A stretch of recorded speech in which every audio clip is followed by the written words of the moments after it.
Timothy ukhuluma kakhulu laphana nge-service okumele udelive.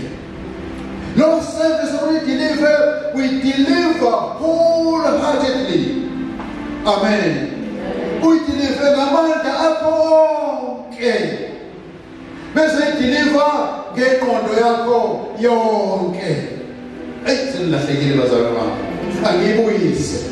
Yes, bazalwane bami, iqondo kaKristu mawukuthina nawe sokuthola la endlini umntwana kaNkulunkulu ofuna ukuseva ibandla ngakho konke because they've got a mind of Christ. The mind of Christ idrive ekutheni ube nezinto ofuna ukuzenza ebandleni. They are doing the service. Hallelujah.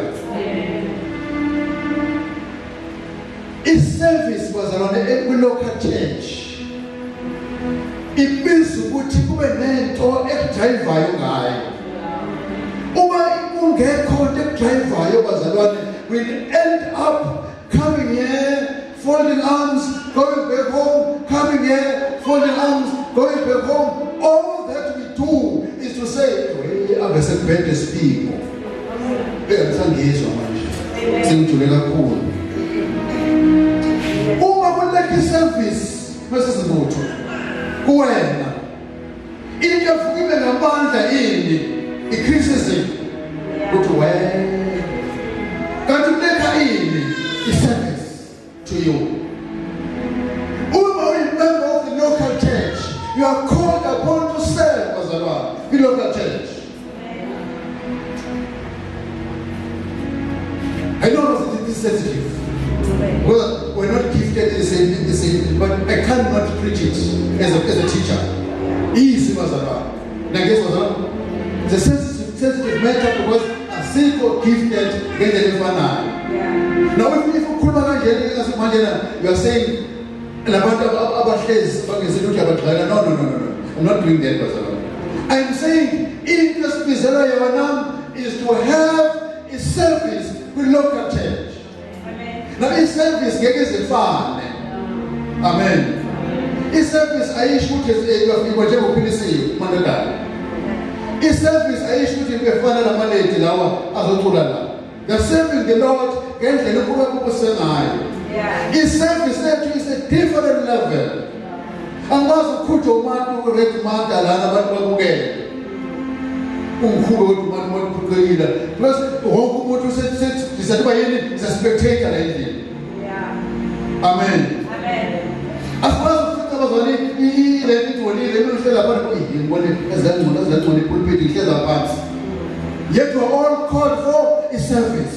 Yashuba manje ngala amafoni. Yashuba manje. Amen. Asifuna bazalwane sokhonza kuleke iziyobe lapha phezulu. One day ngafika lana asiyekele. Asifuna bazalwane. Amen. Yet we are all called to serve the Lord in the house of God. Amen. There should be no spectator in the house of God, bazalwane. Ayikashubisa manje. Amen. Nekekele ngiphamana bashubisa. We can't be spectators, bazalwane. Asishayisane ngaba ngesinqubuzana because wonke umuntu ufuna yini to serve the Lord. Amen. We are all called, bazalwane, not to curse one, only to serve the Lord. If you see a cap, close the gap. Amen. Get him, bazalwane. Close the gap. Don't go and say, someone behind this people. Someone will not call upon me. There should be something, bazalwane. There should be something. Serve the Lord, bazalwane. Amen. Now the Bible says, I will need you, Lord God, bazalwane. Have the mind of Christ, have the mind of Christ.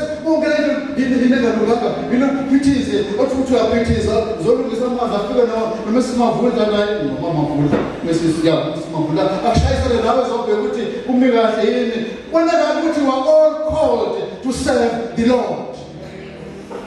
Let the mind of Christ be in you, bazalwane. Amen. Give long call. Serve the Lord with all your heart, with all your mind, physical strength. Bonakala ukuthele, bonakala ukuthi eyilona nje nayi noko nje igazi lamshisela lasebenza usebenzele inkosi. But 3, with all your heart, so with all your mind. Ingqondo yakho ibe la ukuthi yourself. Amen. Ngiyabazalana. Yourself ku-local church. I-local church yena into yami la kufanele ngishayine khona and serve the Lord. Amen. I'm limiting bazalwane. We are not gifted the same. If unenkosi yakho kuhlala phansi and umthandazo nge-intercession, God has given you that and you praise God for that. Asina nonke loshayisana laphambili lezi zinto. But uNkulunkulu labantu abeke izinto kubo. Use them bazalwane. Amen. But nokwayeka ngokuthanda ngisengingeni nolongezana. Nokwayeka into yakho nje obizelwe yona, into ezovuka kwena isezixeka.